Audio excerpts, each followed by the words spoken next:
Hey, John. What's that, Alex? You know what I hate? What's that? I hate veiled Scientology films. Like Top Gun? I was more thinking The Invitation. Take the round of auditing, and once again be free. Get on the road to freedom, help us free all mankind. Pain and all your sorrows are only in your mind. I actually kind of like this movie now. Yeah, so did I. But I didn't know how to start the show, Sure. and that's all I came up with. Because I didn't want to say directly, I hate The Invitation, because I didn't. I hated some of the more direct, like, wink moments when it came to, like, the culty stuff. Yeah, I don't love it, but I think it's worth talking about because I think it does what it doesn't do right is worth exploring. I don't know how to talk about this movie, really. Sure. Well, let's give There's a lot of, oh yeah, that's when they get to the house, and it's like, well, that's the rest of the film. right. So the movie is The Invitation, and it's directed by Karen Kusama, who got big making a movie, directed a movie called Girl Fight, the critically acclaimed Girl Fight, and then made the critically panned Jennifer's Body, which was the Diablo Cody's screenwriting follow-up to Juno. Was Jennifer Body, that was the one with the robotic lady from Transformers? Yeah, Bumblebee. Megan Fox. Yeah. Fox, yes, but yeah. Written by Phil Hay and Matt Manfredi, who she previously worked with on Aeon Flux, the movie. Oh yeah, with, what's her name? Charlize Theron. Yeah. And then that writing duo also did Clash of the Titans and R.I.P.D. with Jeff Bridges. So this movie is made by some of the heaviest hitters of these movies suck. Yeah, and I'm more inclined to blame some of the failings on this to them, to the writers, rather than Karen Kusama, because I think a lot of what she did, I think, was pretty effective, and how things were staged, how things were shot, some of the overall feelings. But so this movie is about this L.A. Sort of dude, Will. Movie opens, Will and his girlfriend are on the way to his ex-wife's house. They got an invitation for a dinner party. They're estranged. They have not spoken in something like 2 years. And, oh boy, what's going to happen? Yes. Will, of course, played by Jesus Christ. Yeah. Well, Will's played by Logan Marshall Green, whose face very badly wants to be Tom Hardy's face. Yeah, he's got a Tom Hardy look about him. Yeah, it's just almost Tom Hardy's face. But, and I think one of the things that kind of undercut the overall feeling I think this movie was going for is the opening scene where he and his girlfriend are driving to the invitation, to the event, and they hit a coyote on the road. Yeah. And then he has to get out and club it to death. And so immediately it felt like, oh, well, this had a bloody conclusion. I feel like whatever I'm going into is going to be the same thing. Yeah, I thought that was a little heavy-handed. Yeah. That early part. And I hate a jump scare for no reason. Mm-hmm. And the coyote jumping out was like a total jump scare moment. And I just hate that. It's personal preference. I get that that's Sure. effective filmmaking, yada, yada. Hey, you're on your toes from day one of this film, but also, fuck you. Don't have a coyote jump out. I hate that startle shit. Yeah. No, I think there's a good way to do it. I'm not overly a fan of that stuff as well. There's a good way to do it. Yeah, but so that I just thought that was a little heavy-handed. And then when they arrive at the party, which we'll try to go in order, but like they very quickly do there's no cell reception up here. So at that point, I knew nothing about this movie going in, zero going in, and I went, oh, this is going to be a murder party movie because there's no cell reception. That's immediately that's going to be the tension builder. That's what's like.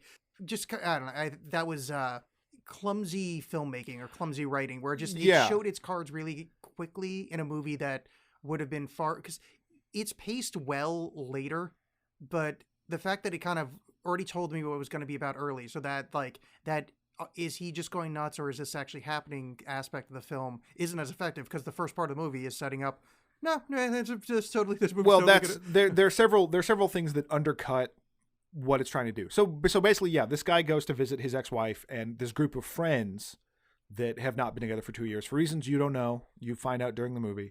Well, And they were a it's- little heavy-handed with that too. Well, Yeah. yeah. But so when they get there, it starts to kind of try to be this sort of like almost a dark comedy of errors or something like that. There's a little bit of it's kind of about like being polite and something like that. Because, well, I guess I'll get into that a Or little bit stop later. being real. Yes. So it's a true story. But also when they get there, it's all kind of awkward and uncomfortable. And then eventually, because it's not only just you think it's just going to be the tension between this estranged husband and wife, something's going on.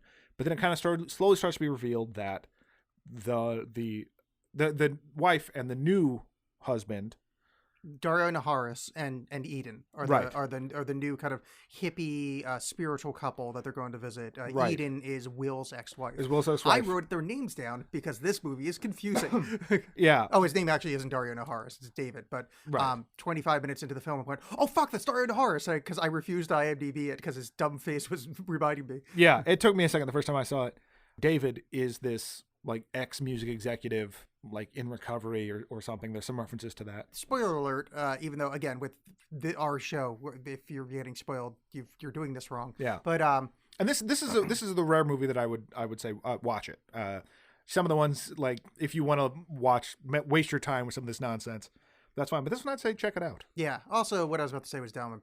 Yeah. So they get to the house and they're kind of catching up, and you see that Will, our main character, is bothered by being in the house, and you're starting to get the hint that something went wrong. At one point, he has a fantasy sequence walking by a room, and he sees a little kid playing with dinosaurs, and you're not quite sure if that's a real thing or if it's like if there's physically a kid there or if he's remembering something.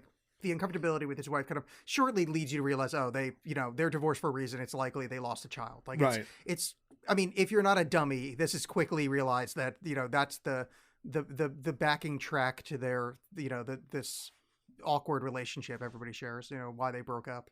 Yeah, it starts to become clear that this was at one point their house, Eden and Will's house, and after whatever happened, Eden kept the house and is now living there with David. And so everyone's happy to be there, except they're all wondering where Choi is, their friend Choi, who is Gina's boyfriend, who's, I guess, always late, but he's not there. And they're all drinking very expensive wine that David has. Yes. Except for Will, he's hanging back. But so there's exchanges, like you're getting to know some of these characters. They haven't seen each other in a while. Apparently, Will and one of the guys, Ben, owned a business together that failed, but they're okay with it. But so it's all like laying the groundwork of, hey. Oh yeah, Ben is the only likable character in the piece, as far as I'm concerned. Largely, yeah. Yeah. And in doing so, in like hanging out, whatever, Will notices down a hallway a pantsless woman in a doorway, kind of looking at him, and he's not sure what that's about. Yeah, that was a weird choice. Well, that whole character, so she ends up coming out later, and her name is Sadie, and she's apparently a friend of David and Eden's. Yeah, her backstory is explained that we met her in Mexico. In Mexico, Yeah. they've been spending a lot of time in Mexico, and the actress that plays her, Lindsay Burge, is so, and I don't know. I mean, ultimately, I suppose it comes down to Karen Kasama's direction. Is that she's so like hyper sexualized in this like weird like pixie kind of way. Already, I'm like, well, okay, well, something's going on here. Not in this, I'm unsure what's going on. More just like, well, this isn't good. Yeah, it's another one of those hat tip moments. About the same time, there's this. He has this little heart to heart with his ex-wife Eden, and he goes, "Oh, I see that you put bars on the window." Where it's another one of those like, hey, calm down there, heavy-handed movie. Like, Right. you're trying to build tension, and that's fine, and it shortly begins to do a good job building tension. But this is one of those like, here's my cards. Yeah, It's well, like- that's again kind of what I'm saying with the writing undercutting everything is because I think I'm a huge fan of movies that have this sort of overwhelming sense of dread. Like that Boss could be Baby. that could be like Boss Baby. Things can be very effective, and it's not a movie, but the first thing that I think of is the first season of True Detective. Kind of has this feeling that off camera something bad is happening. Yeah. Like it's just yeah. And this movie does a pretty good job of doing that. That something's not right. Like it's told in a lot of like really tight close-ups and just like things being out of focus and kind of slowly coming into focus. It's very wonderfully shot. And it really gives you a sense of the space they're all in. But the sense of dread doesn't really pay off in terms of like tension isn't the right word, but suspense. Like it doesn't build any suspense. It's just there's just dread.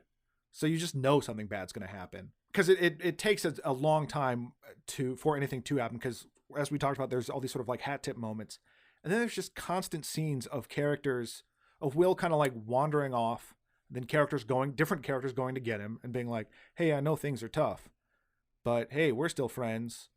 And let me explain away the things you're worried about. Okay, back to the party. Yeah. Oh, I know you've wandered away again. Okay, let's have this again. I'm another character.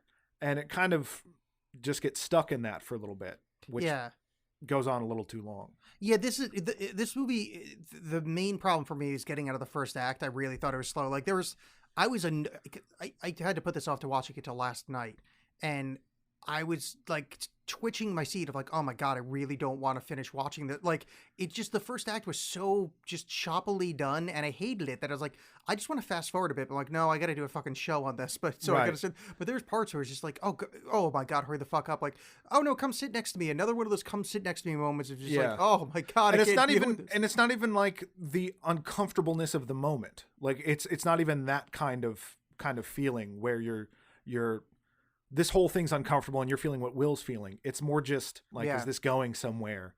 I'm getting that same kind of feeling, but not for the reason that they want. Yeah, and there's like a little bit of like, I thought what's Dario Naharis' real name? David. Him locking the door and putting the key away. I thought that was an actual good tension building moment. But it's offset by another 15 minutes of just kind of like waiting around, having a pleasant chat with his awesome friends. Right. Yeah. Because he's on the stairs talking to a friend of theirs, and that David gets some sort of visitor, and you can't see Drew Carey's brother. Yeah. Well, you can't see who he's talking to at this point. And he, when he comes back in, he locks the door, and Will's like, "What's that about?" He's like, "Well, there have been reports of a break-in. We get nervous." So he's like, "Yeah, what if there's a fire?" I'm like, okay, unlocks the door, or puts the key back in the door, just like if we have to get out, there you go.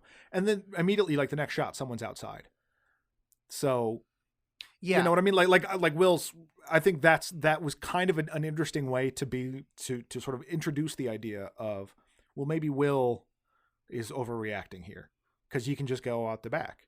But I was really annoyed. Yeah, no, I get it. Like it's begrudging correct. It wasn't until the second time I watched it where I put that together. Yeah, all the other stuff around it was annoying. But this is where the other kind of part of this movie where I think I was reading into it, where I almost wish that they had my read of the film and leaned on that more than the is David just going nuts kind of thing, which I don't think was effective. Are they putting out a play for him? Because every time he goes outside or is near a window, a pivotal plot point is revealed. He goes outside the first time and he sees his ex-wife taking pills, which he later steals and shows to his medical friend. He says were Hypnol or whatever the hell they are. They're just barbiturates. Yeah, barbiturates. Yeah. But and then like there's another part where he sees David go outside and light the the lantern, which will show up later. But it's one of those things. So like when he sees his ex-wife take the pills, it's like she's the one that suggested him go outside. Yeah. And then he goes outside and watches her take pills. I thought that, like, it's just if this wasn't done as a bit of showmanship, like how they're trying to get him to become nervous and suspect things, which isn't what's happening. It's just really bad filmmaking. Like, why would she be the one to suggest him go outside, and then immediately she goes by the big bay window facing outside and pop pills? I just don't think you're supposed to think about it that much, because I think they just the idea is it's supposed to be kind of confused.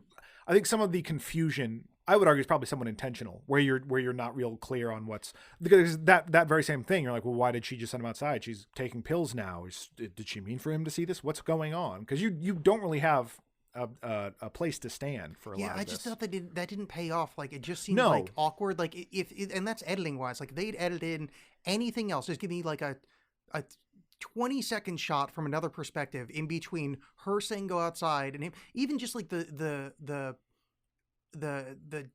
geography of it is him walking outside and then her being on the other side of the house in her bedroom. Like it just seemed edited wrong in that like we were talking about whatever that crappy movie we were talking about, where like every time like the camera looked in the wrong spot, so like someone would look up to talk and then the other angle, like Suicide Squad. Yeah, was that it? Yeah. Where it's just all the angles are wrong. Like that one just felt like the angle was wrong. Yeah. Wherein if they just cut back to the dining room and had like one of the friends be like, "Hey, remember that time we blah blah blah blah? What a good time that was." And then cut back outside. If there was more like of a passage of time sort of thing. Yeah. Or just even leave it to the point that it's not immediate, like because it's just showing your hand, where it's, hey, here's the next plot point, and you're putting a goddamn fucking pin in it. Like I was saying, it seems like at the beginning it's trying to be this sort of like comedy of manners, of just like, well, this is kind of awkward, but I don't want to be rude. not long after Will first sees Eden, they go in the kitchen together, and that's when they have the conversation about the bars in the window. And then Ben comes in, makes some offhanded comment about something being crazy or something. Yeah, so it's like, what are you crazy? I think was the thing. And she just hauls off and slaps him. Yeah. Just a big open-handed wha-pow. And then everyone's fine with it. Like she storms out, and there's like, what was that about? And then they go back outside, like back out to the party, and she's like, hey, I've gotten over it. I expect you have too. Maybe I just am friends with jerks, but I feel like that would be a longer like, no, I'm gonna go. Or see, I thought that was good tension building there, because that builds up the backstory, because we're starting to understand that she lost a child. Yeah, and that's him going, yeah, I should be upset, but that's the lady that her son died at a party that that's I fair. was attending. Yeah, that's fair. And then walking back out, like, it also shows because this is where we're getting into the kind of culty stuff, is how fucking nutso she is, going like, well, I'm past it. Well, Where it's just- that's where I took it. Whereas just that kind of immediate, like, well, this is creepy, without really thinking about, no, that's fair, because I was not really thinking about that sort of culpability of that. Yeah, because you his know? motivation, like Ben's not motivation, but Ben is just been slapped by, like, later he was at the party Yeah. that he Yeah, watched well, her. you don't know that. Oh, no, yet, but like- but I guess that does explain that down the line. But yeah. he knows the backstory, so he's Yeah. aware of her. So it's just kind of like, yeah, I mean, if that was like a normal person, I probably would be, but like, Yeah. bit of kid gloves here. It's just yeah. that's a reoccurring theme for the next section of the movie is actually for a lot of the movie is like, why aren't you guys just leaving? Because it starts to get revealed that Sadie person comes out, the pantsless woman comes out, then their friend Pruitt shows up, and this was again a moment that to me was a big hat tip or whatever. That it's played by the actor John Carroll Lynch. Yeah, Drew Carey's brother. See, that's funny that you mentioned that, because to me he's the dude from Zodiac. If you've ever Yeah. seen Zodiac, he's the guy that pretty much, it's very likely, is the Zodiac killer. And he kind of plays the exact same character in this. He plays a creepy kind of menacing figure in a lot of Yeah, stuff. But that's why I call him Drew Carey's brother, because I first knew him from that show. And then subsequently, he shows up in everything as scary guy standing behind you. And I think he's Frances McDormand's husband. Yeah, in Fargo. he's in Fargo. Yeah. Yeah. But generally he plays, in my experience, he plays these creepy, so I was just like, okay, yeah, this is bad. Yeah, like obviously, this is obviously bad. And I thought that was just maybe a bad casting. We had talked previously about like Brad Dourif in Alien Resurrection, them complaining about casting him, that ruined the character. They wrote this character for him. Those two knuckleheads wrote this character for John Carroll Lynch. He works, that character works really well, but in a different movie. Because at no point does he come across as anything but sinister. So, Right. yeah. And it's interesting because there's such a delicate balance when you're trying to do something like this with the, like, is something bad happening or is it not? Is it all in the main character's head? And to keep people engaged, because often for me with those kind of things, eventually I just go, well, okay, it is or it isn't. I'm just going to let it play out. I'm no longer necessarily invested because you're resting so heavy on, it's like Westworld, where I'm like, okay, either the robots are sentient or they're not. Like, this are they or aren't they isn't holding my interest anymore. All right, the cult's probably bad, but maybe it's not. I don't know. I'm not hinged on whether or not that's the case anymore. I feel like the outcome's not going to be good either way, so whatever. Yeah. Well, so another casting problem, as well as the guy that plays Pruitt, is, so we're about the point that we watched the videotape of their cult thing, the invitation. Right. It gets referenced that that this is the invitation, and other people know what this is. This is apparently a hip cult in L.A. Well, not cult, a hip newfangledy religion. It's a Scientology. They're going for a Scientology. They don't they deny that it's a cult, but it's just like, no, I have some friends that are into that, and like, they say, it's popular. Oh, it's more like a science. Right. Like they use they're Yeah. If this was a world with less ability to sue, this movie would be about Scientology. Yeah. And so they admit that it's kind of about that, and people are like, I don't know, is this like a recruitment thing? Like, no, we just want to talk about our experience. And then they play this video of, like, let me show you. And he pulls out his laptop, and they watch this video of their, I guess it's an ad video for this thing. Because it's footage of their retreat, but it looks like it's produced. Yeah, it's kind of like one of those, like, try to talk you into buying a condo kind of videos. But this is another one of those bad casting. Well, good casting, but bad thought behind it is that guy looks like Reverend Applewhite, the guy behind the Hail Bob cult. Right. If you remember what he looks like. That's that's at least what the look. So immediately in my head it's tipped off at that point. I go, oh, this whole party's going to kill themselves. Like, that's bad casting because I wasn't thinking party going to kill themselves yet. I mean, I Yeah. knew something bad was going to happen, probably involving, murder party, but I wasn't thinking group suicide. But immediately I went, oh, they cast a guy that looked like Applewhite. That's exactly what's going to happen here. And well, shockingly, I was right. Well, the same as Drew Carey's brother. Right. The casting in question is Toby Huss playing Dr. Joseph, the leader of this science / religion or whatever. And Toby Huss is an amazing that guy actor, known largely for comedy stuff. He did a lot of voices on King of the Hill. If you were familiar at all with Pete and Pete, The Adventures of Pete and Pete, he was already the strongest man in the world. He's the mattress king on Seinfeld, but he can do serious stuff too. Like if you ever watched the unfortunate first season of *Halt and Catch Fire*, he was very good in that, and I think he's a really good actor. And I think he's not bad here. He brings this sort of warm but kind of menacing figure because you don't really know what's going on yet unless you are convinced he's Marshall Applewhite. At the beginning, because it's him talking to, in the video, it's him talking to people and saying very sort of like just this sort of like pablum about, looking within and whatever, just this feel good self-help nonsense. And then it goes to this footage of a woman in bed dying. Yeah, that was weird. They're all surrounding her, and this woman is in bed dying, and he's like comforting her and being like, you're ready to go to them. And she dies, and people are surrounding her in that moment. And Dr. Joseph tells them, like, well, breathe in, breathe her in. She's part of us now, and she's in a better place, and we're going to see her soon. And everyone in the dinner party is rightfully going, did you just make us watch a video of someone dying? Yeah. That's weird. That would have been my reaction. I watch some weird shit at parties. Yeah, and they're just like, well, that's kind of weird. Oh, well. I mean, they're visibly shaken, but no one's... If you invited me over and made me watch a snuff movie, yeah, I don't know that... Yeah, I don't know that I'd fool me once. I don't know that I'd hang around.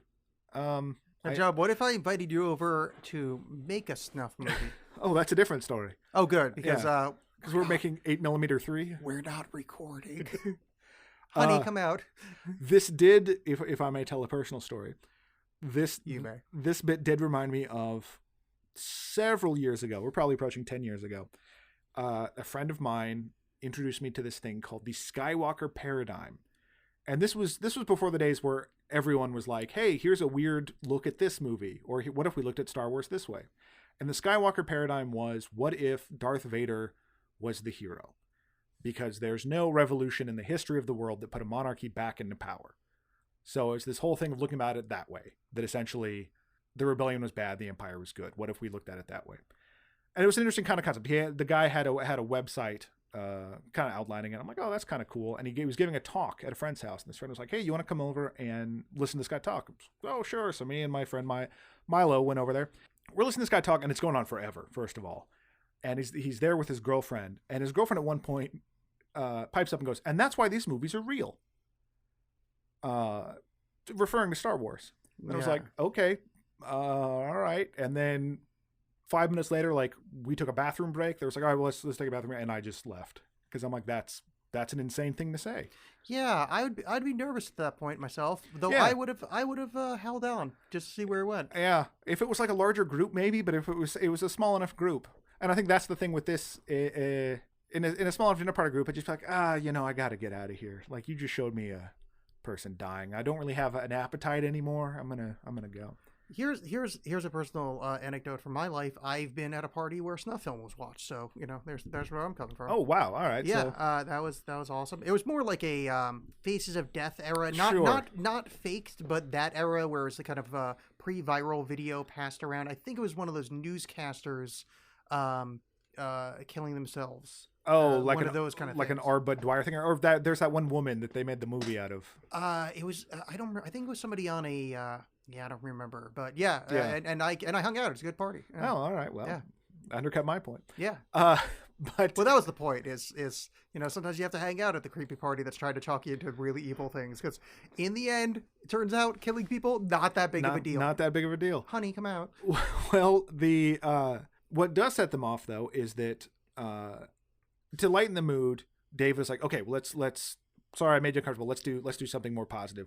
Let's play a game called I Want. and you just say, just unbidden, what you want, just in your heart. There's no judgments. Just say what you want, which I guess is something sort of similar to what cults do, in that they want you to be vulnerable and reveal yourself. This is what this referencing is. It's in Scientology. It's called auditing sessions in Scientology, where you're forced to sit down on camera and admit all the weird shit that you've done. And in Scientology, they later use it to blackmail you to stay in the thing. But the I want game, or was it I wish or I want? I want. I want. The I want game is I think a direct reference to that, because they make another auditing reference too. Yeah, Scientology has this whole concept of auditing, which is what they're referencing there, especially it being in LA. If you're a weirdo like me that studies this shit, I assure you that is what they're referencing. And I'm pretty sure in the same way the Applewhite thing is, I think they were... it was very intentional. Yeah, I think they were very much tipping... they were speaking to me through the movie, like a lot of movies do. A lot of music talks to me too. Yes, and animals on the street. I've been wondering why you're wearing a suit coat and a tie and a diaper. It's the only way to make them stop. They follow me and tell me things that are unreal. They say the earth is round. Anyway, I've never walked off the edge, but I can. All right, this is a breakthrough. I feel like I should be happy about this, but I'm less happy. If you walk off the side, you can become part of the Skywalker sessions. Come learn about the Empire. Yeah, okay. Come here, darling. But so they have that, and so it's awkward. To lighten the mood, David says, "Let's play this I want game." And Sadie pipes up, and she's like, "I want to tell you all that I love you." And she's already just this little firecracker of insanity that you're not put it like, "Oh, I'm at ease now," because then she immediately like, "No, I really love you," and then kisses one of the party goers, Grace. Eden goes next, and it's like, "I've always wanted to kiss Ben." And then they have this big passionate kiss. And then one of the gay guys, the gay couple, is like, "I want a blowjob," and then they stop playing. Well, you also missed. Grace says, "I want some of that coke you used to have," and it turns out that David, the recovering coke guy, Dario Naharis, is still has some coke sitting around the house. Still just So that's a weird character point, which I didn't hate or like. It was just like, well, that's a weird thing because it kind of devalues the cult thing of like if he's actually buys into it, why would he still have it on? I don't know. That sat weird with me, but not enough to detract. Sure. Just enough that like I'm pulled out of the movie for a moment, which this movie has too many of those. Right. Where, Well, so all this weird stuff happens because they don't want to. I think Claire, I believe is her name, starts to get kind of uncomfortable because she's like, "I don't really want to be a part of this. This is a little uncomfortable." Claire is the one that wants to leave. Well, not yet, because she's kind of uncomfortable, and then Pruitt is like, "I want to tell you about my wife," and he starts telling this whole story about how he used to be a huge alcoholic, and he and his wife were fighting, and she yelled at him about something. He turned around and he punched her in the face, and she fell back and hit her head on a table and died. But she's in a good place now, and I'm going to see her soon. Yeah, and then he says that he's forgiven himself because forgiveness doesn't, it can be rushed. It doesn't need to be waited for or whatever. Yeah, which, again, this guy does great. Like, it's creepy, but, like, you can tell he means it. And he thinks he's saying what he's saying is good. Yeah. But it comes off as intensely creepy.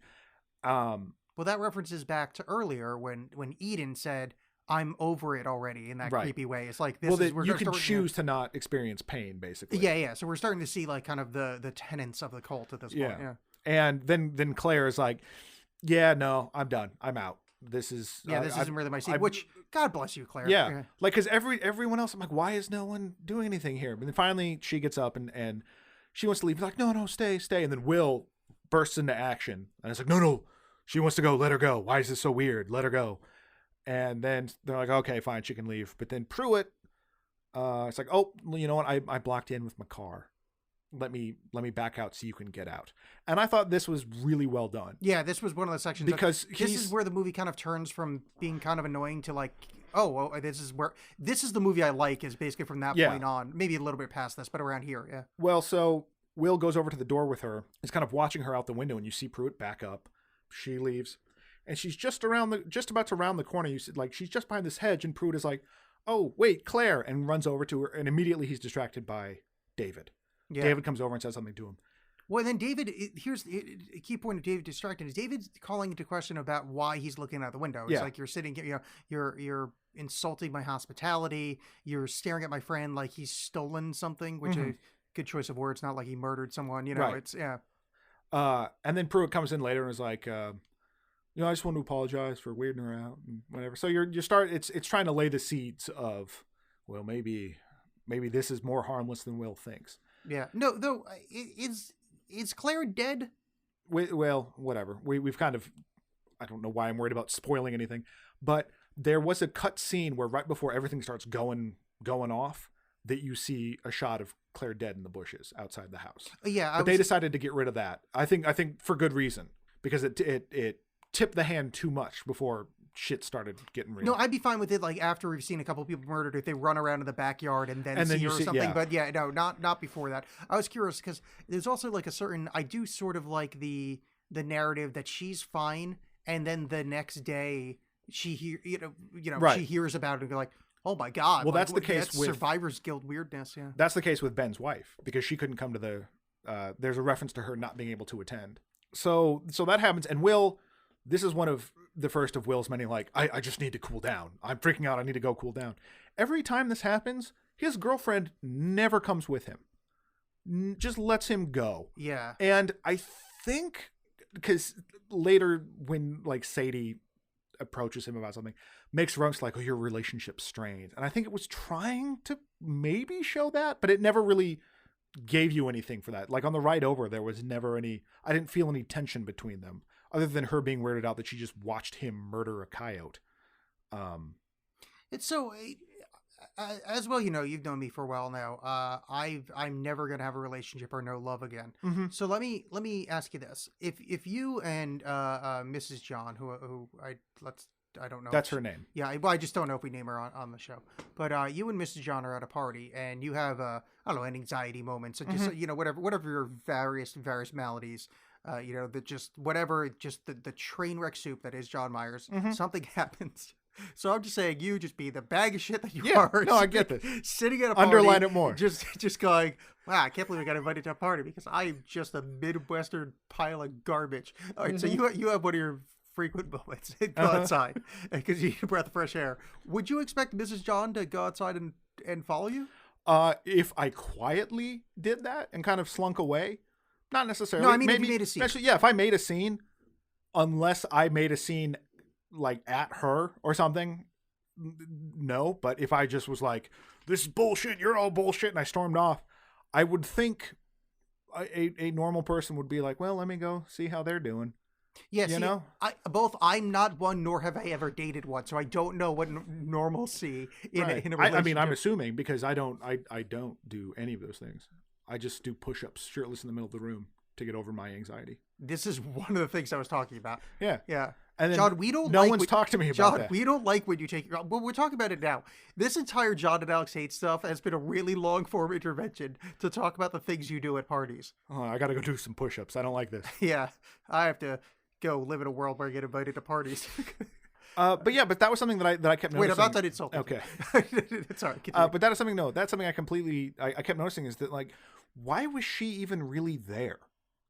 Like, what purpose did she serve as a character? Yeah, I was lost by that. Because she doesn't do, there's kind of a moment at the end where, because some of this movie is about sort of dealing with loss, where maybe you get the sense that well, okay, no, we're together, we're a unit, I love you.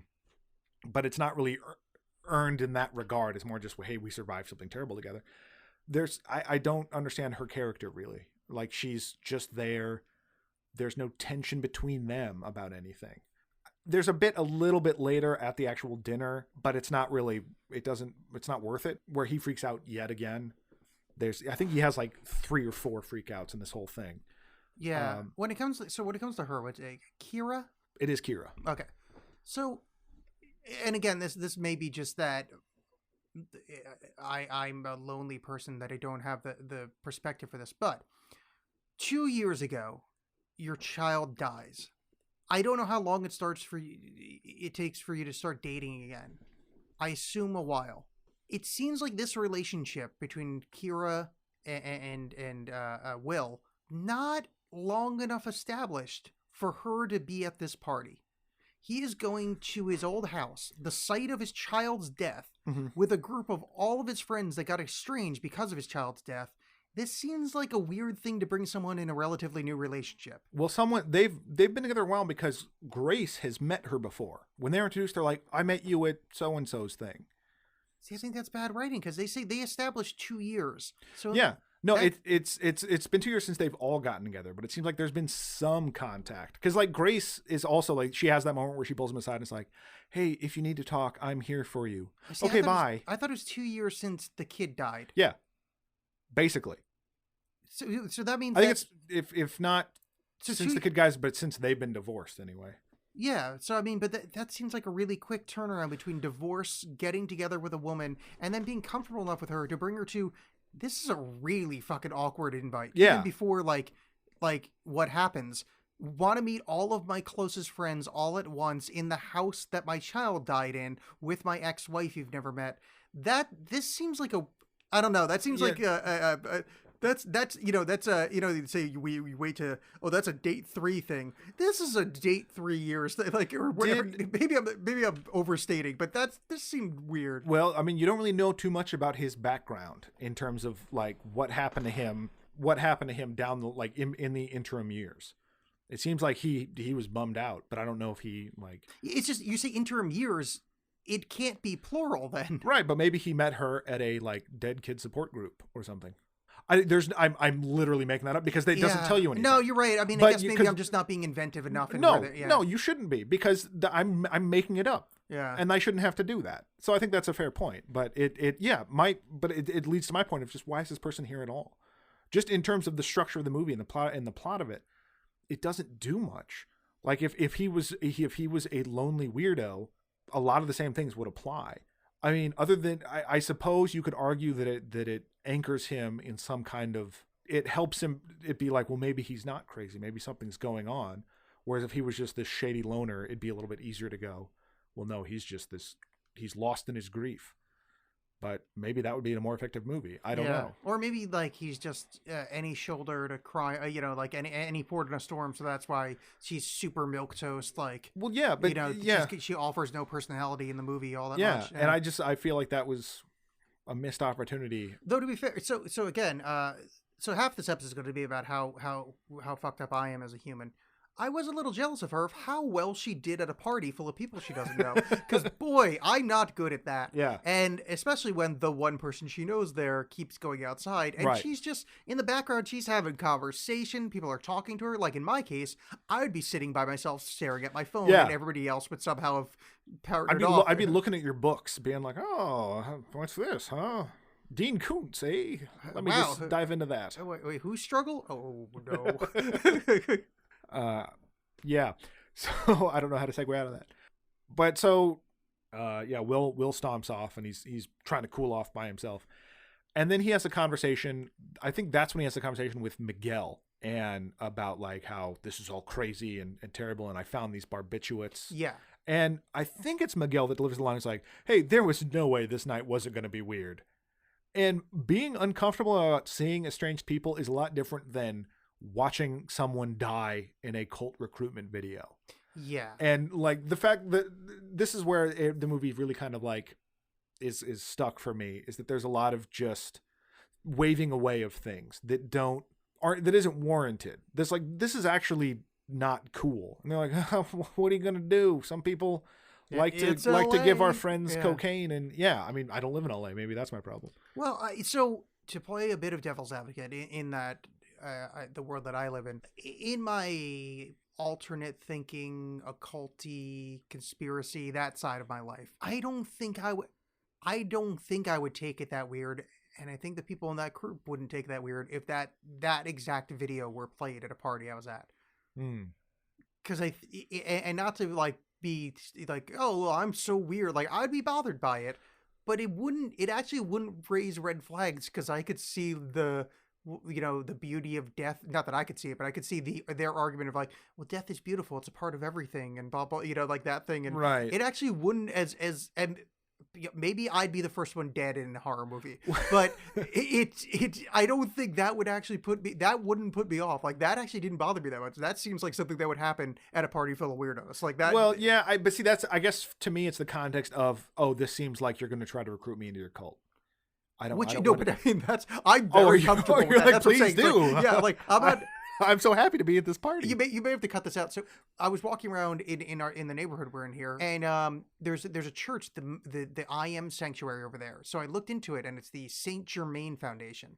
Do you know what Saint Germain is? No. Saint Germain is an immortal that showed up in like the 16th century and started teaching ancient wisdom and keeps showing back up over the years. He's like I think he was like a survivor of Atlantis or whatever. Oh, like vampire Nicolas Cage? Yeah. But Okay. this belief system is being around for a couple hundred years now. Maybe not that long, but a while, maybe 50 years, but longer than us, longer than Nicolas Cage. Longer than the internet, I guess is the better way to put it. So I walked by, and me being me, I requested their pamphlets and papers to be sent to my house, and I'm waiting for them to arrive. Oh, they're not here. Because I'm gonna go into the creepy cult building in my neighborhood, and no one even asked me. I went, oh no, I'm just really interested in this. It is batshit bonkers. Self-awareness thing based on an immortal that showed up in Europe in the 1600s. Huh. So, again, just yeah, you showed a video of somebody dying at a party. That was interesting. I bring these things on myself, enough. so yeah, I guess that's my character motivation. Is what's going on here? How do I get involved here? Yeah. At no point do I think I'm going to be murdered. Too sweet. Right. Might be. So yeah. So he has this conversation with Miguel. And Miguel's like, "Hey, what are you gonna do?" They get interrupted by David or someone else, and Will's like, "Hey, please don't talk about my snooping. Let's just keep this between us." And Miguel immediately tells everyone about his snooping. I don't understand why that happened, but it did. And then it was kind of explained away, like, "Hey, don't worry about it. It's cool," in a sort of unsatisfying way. And then Will just goes off to sulk again. Yeah, I mean, that was a weird moment in that, like, I guess it's the characters here are in the way it's saying like it's like a Captain Planet pastiche of every kind of person. Is that like, was it supposed to be like a gay stereotype? Is that what's going on there? I don't know. Maybe. I don't know. Yeah, like I couldn't figure out, because this movie is, I mean, this is kind of a little bit deeper than our show covers, but like this movie is ham-handed with its characters, where it's like gay people act like this, while Asian people are this way. Like Yeah. it's so at that point. Not that I know, oh, that's a gay stereotype to have saying things out loud when whatever, but Yeah. it read that way to me. Yeah, So it kind it's of like, threw me- oh, he's catty. yeah. Caddy's probably a good word. But so this kind of continues. This sort of like, he goes off and sulks and remembers images from his life, like Eden trying to kill herself in the kitchen sink, Eden and Will taking a bath together, and their son walking in on them. And then different friends pulling him aside and being like, hey, it's kind of weird, but it's all fine. Until eventually he's outside and Sadie like confronts him and like just offers herself to him. Hey, let's bang. People were banging all the time in Mexico. It's freeing. I know you're not happy in your relationship. Let's get it on. And he rebukes her. And I believe it's at that moment when he, because he's outside, he's finally able to get a little bit of signal. And boop, boop, there's a voicemail. And it's Choi. The late Choi that everyone's been referencing, Chekhov's Choi, leaves a message that says, hey, I'm right outside. I forgot to go get dessert. Could you pick it up on the way up here? I don't want to drive down the hill again. Please, I hope you get this. And he says, I don't want to find a pastisserie. Yeah. Which I probably mispronounced there. Patisserie. Patisserie. That really goes to show what kind of people these are Right, that yeah. would use that word. Yeah. Yeah. Just, that's it. That's, Yeah, that's, where that's you're like, my nip oh, point. all sympathy is gone now. Yeah, just really, that word popped in my head of like, ugh. So he But this was, immediately- oh, sorry, right. I really love this moment. Sorry, Well, which moment? nothing. I just really like the Choi part. This sequence was my favorite in the film. Oh. Where Choi leading into the party, leading into the where the fuck is Choi, leading into the doorbell ringing, and be like, oh, we're cool. Oh, there was yeah. All right. Well, But so there's no reason to interrupt you. the Sorry, I keep. No, it's really like all right. So then dinner is finally served. They're all sitting around, still blabbing about stuff friends blab about. And then at some point, Will's just like, well, where's Choi? Wait, I think they do the birthday first. It was just a tension building moment Yeah. that I thought was actually effective when the lights went out. I'm like, oh, shit's about to go down. Yeah. Well, no, actually, this was not the shit I thought was about to go down. Right, because it's Miguel's birthday, or Uh-huh. or was. They're off by a week, but they're like, oh, let's celebrate anyway. And then Will starts freaking out, where's Choi? And his girlfriend is, he says the whole thing, and they're like, I don't know what you're talking about. I haven't seen him all night. I don't know what you're talking about. And Will is exploding about this. And Kira is finally like, we should get out of here. We should go. And he's like, no, where's Choi? And boop, boop, doorbell Yeah. rings. Awkward. Yeah, and it's Choi. Troy shows up and is like, oh, I had to go back to work. You know how they can't do anything without me. And so then, Will looks like an asshole. And he's really embarrassed. And then it's like, well, we should go. No, stay. It's just this back and forth of like, why isn't anyone leaving? And then like he has all these opportunities to leave and doesn't. That I found a little bit frustrating. Yeah. Oh, especially after the Kira saying, let's get the fuck out of here. Like, at some point, how about you have some decorum? Yeah, dude? that's... I mean, although more people would have died if you did. Mm-hmm. Fucking read the room, son. Like, you fucked this up. Yeah. Bounce. It's I'm I'm sorry. This is bad. It was a good this try. Is hard for me. Yeah. Probably shouldn't have had a really Yeah. fun time 20 feet from where my kid went fucking toe up. Yeah, and I don't remember the where it shows up in the movie, but eventually you find out that they were having a barbecue at their house, and their kid was like sword fighting another kid with baseball bats, and the other kid clocked him upside the head, and he died, and they feel very guilty about that. Was that what happened? That's was my I understanding. couldn't of what was figure it happening. out because like there was a reference to like his son really loved that other kid and he was a great kid. Yeah. That I couldn't figure out if the kid had snapped and like just beat him with a No, bat. I think it or was an like, accident, okay, and they just feel negligent about they feel like it was their fault for not watching them close enough, or yeah. no, I don't even know whose kid that was. It was just some stranger kid. It's probably Ben's fucking Ben. Yeah. Oof. Well, I think Ben did mention the kids, so who knows? Yeah, Ben does. Ben have- seems fine with it. Whatever happened, he's Well, like, Ben's very pro baby murder. He's right, been that's that way true. since Jump Street. he's wearing that T-shirt.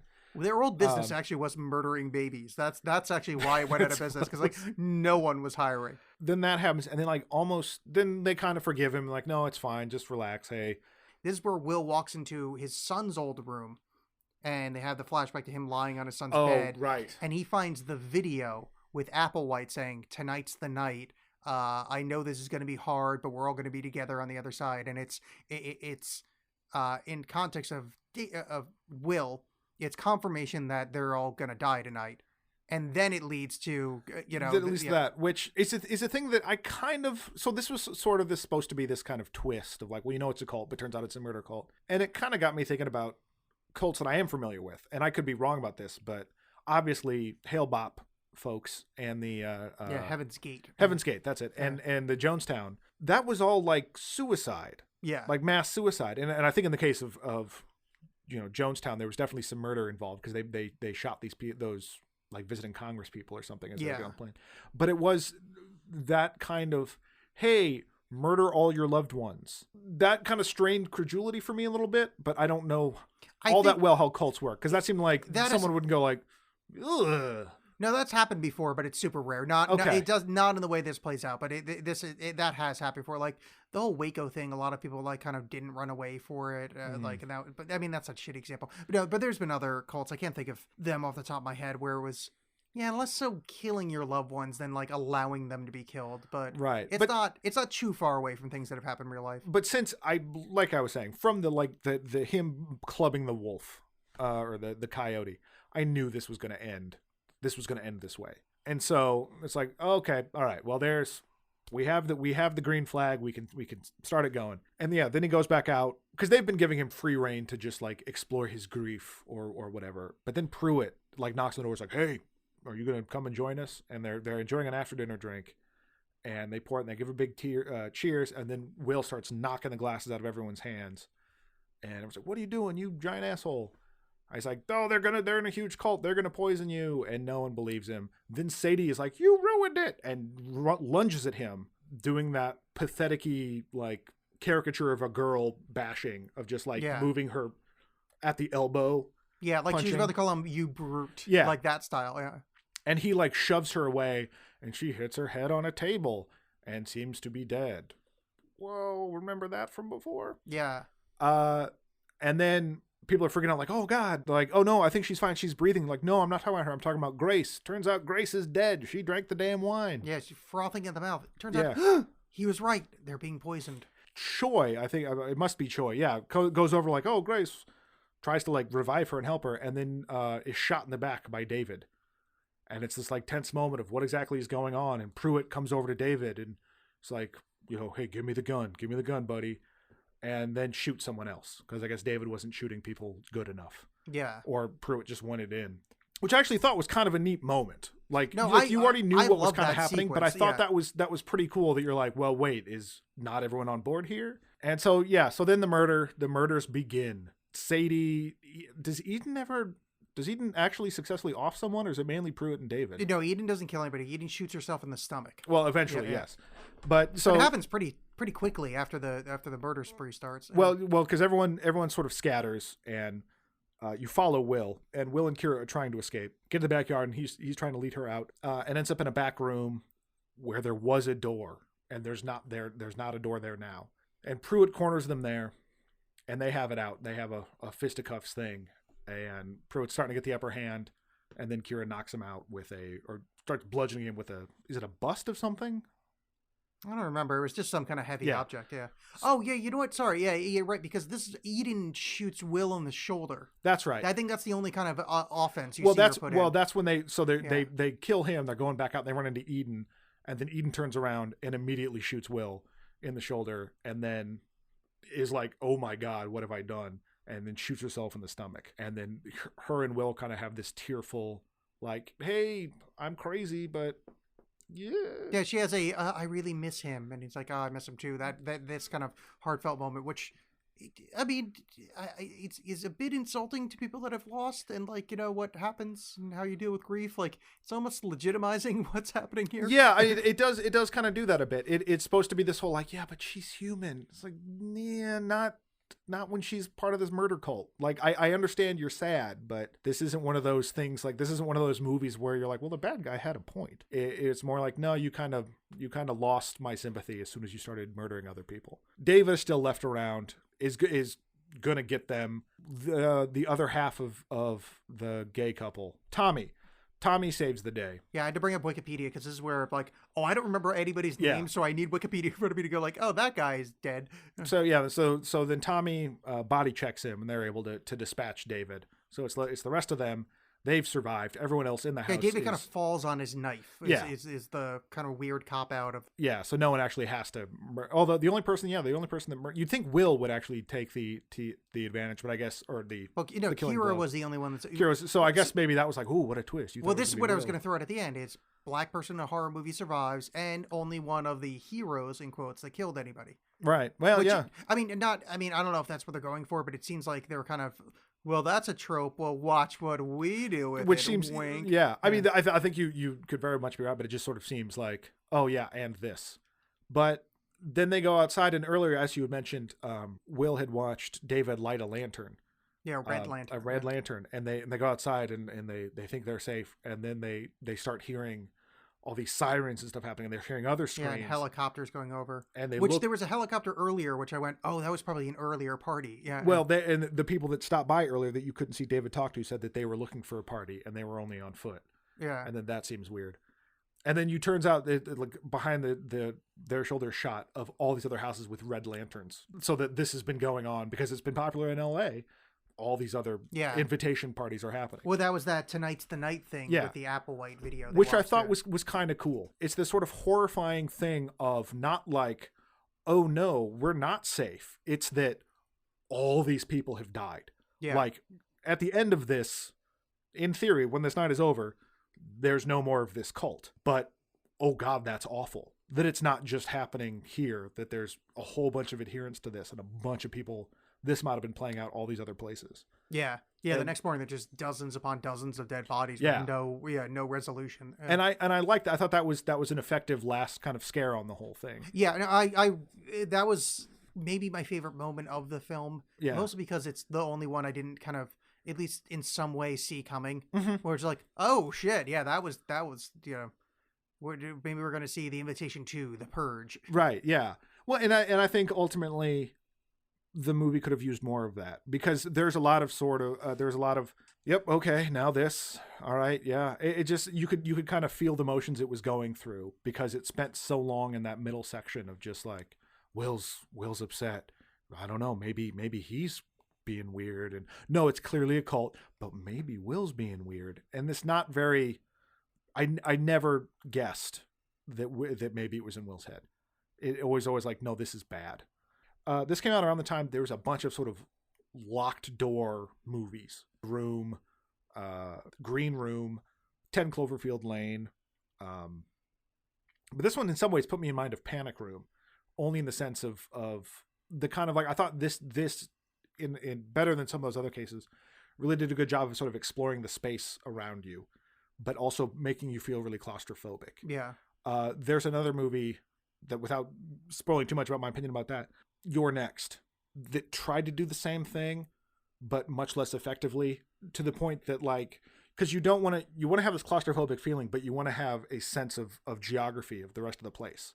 You want to feel like closed in, but still have an idea of where everyone else is and how this whole house is kind of laid out to a degree.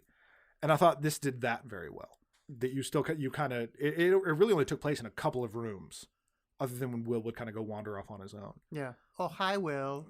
But you did. The invitation, you're tearing me apart. There were great long shots when characters were giving, or long takes when characters were giving monologues, like when Pruitt's whole talk about his wife. If it's not just one single shot, it's darn near. Because I think you see some reaction shots, but it's really good and really lets the actors do their thing very well. You really get to see them perform. But yeah, there's just too much kind of, like I said, there's too much dread and not enough suspense. Yeah. I'm very much on the same page as you. I think it suffers from bad editing.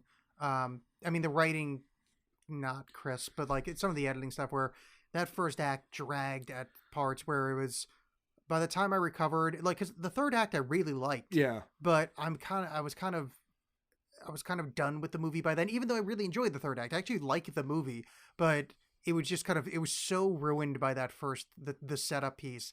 Too many characters. Again, like, I get why they did it, but Yeah. we wasted so much time with the, well, now I'm going to sit down next to this person to have basically a conversation that could have been handled, could have been incorporated into a previous conversation. Right. And yeah, I would have liked a little bit more. Yeah, I just would have liked that first act to be halved and then live in the third act more. Not that I need more like blood or gore, but like, Yeah. I think the movie commits to itself better, towards then. Watching it for the show was the second time I watched it. First time I watched it on a recommendation of some friends. And this time around, I hated the characters a lot less. Because I think when I was first watching it, everyone just felt so corny. Because some of the dialogue was pretty crappy. But apparently in that first act, where it's just like, oh gosh, everyone is this kind of like, the gay couple was kind of stereotypical in some of, like I said, it felt like a sitcom in some of these ways. And I didn't mind it as much this time, I think, because I knew what I was getting into. But that first act is a little, what's trying to be a sort of like play off the awkwardness, to sort of build the tension of just like, well, is it just that this is uncomfortable? There's this emotional stuff behind it. It's not just that it's a cult thing. Maybe he's manifesting some of this stuff, or you're really experiencing a kind of, this helps you identify with Will feeling uncomfortable. But it was really more just annoying. Yeah. than anything else. And it's not till it really starts getting going that you start feeling that. Well, here's the thing that still bothers me about this movie is he left that tire iron in the middle of the road, and after he killed the coyote with it. Oh, did he? Yeah, he never goes and puts it back in the trunk. There's just a tire iron laying in the middle of the road. That can puncture a tire. That's true. So maybe he punctured a tire on somebody on the way to one of their killing parties, and he actually saved a life. Could be, or maybe he did their job for them, and that person died. Oh yeah. So really, Will is the cult leader. Or this guy was doing a periscope. He's like, hey guys, let's keep those hearts going. I'm on my way to stop all the cults from killing people. I have all the addresses. Yeah. I'm just going to go, all right. Oh my God, tire iron. In the M. Night Shyamalan remake of this, it's the dead child actually time traveled and is the Oh God. is the leader of the cult.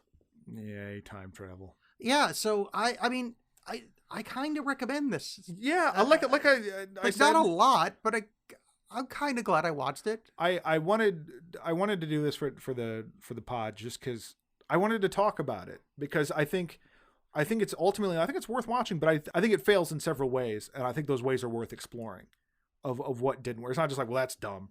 I think there's like, well, why didn't this work? You know, how like what works about this movie, what doesn't? I think it's worth discussing. And so hopefully y'all felt that too. If those of you who watched it, those of you that haven't, that's weird, but check it out.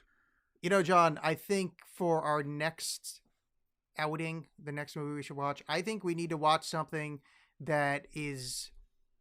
Hey, John. Yes, Alex. You know, you remind me of the Babe. What Babe? David Bowie's Babe. Oh, Iman? No, Duncan Jones. You know, the guy that directed Mute? Oh, Mute. The next movie we're going to watch. Oh, that's weird that we brought this up this way, because that is the next movie we're going to watch. Yes, Mute, available on Netflix. Moon, lovely, lovely film. Very much recommend. This movie seems people are not as. I've not heard good things. I've been answering sort of a challenge to watch this by someone who described this movie as both morally and artistically bankrupt. Yeah, that sounds like something we need to watch. I'm and very dissect. excited to watch this. I'm going to end up liking it and feeling terrible about Once myself. again, I much like with Swiss Army Man, I'm very much hoping I like this just so I can be contrarian. Yeah. Because I love when people hate things and I get to love them. I'm really fascinated. But just the fact that I've been challenged to watch it, I think I like a lot. Yeah, this is like the ice bucket challenge, except there's, you know. But it's helping no one. Yeah, it's helping no one. There's no charity involved. And instead of being 3 seconds being cold, it's hours of our lives wasted watching the movie and talking about it. But Paul Rudd's in it, so hopefully that's something. That's good. He is handsome in a carefree kind of way. Yeah. So, yes, next time on John Alex Stuff, we will watch Mute by Duncan Jones. Please find us on all the things and do the things that every other podcast tells you to do. Yeah, and then rate us. Yes, rate, review, subscribe on everything that you normally rate, review, and subscribe. And when I say that, review in a nice way. I don't know. people. Review whatever you want. Well, Just let us know you're listening. Yeah, fair enough. All right, bye.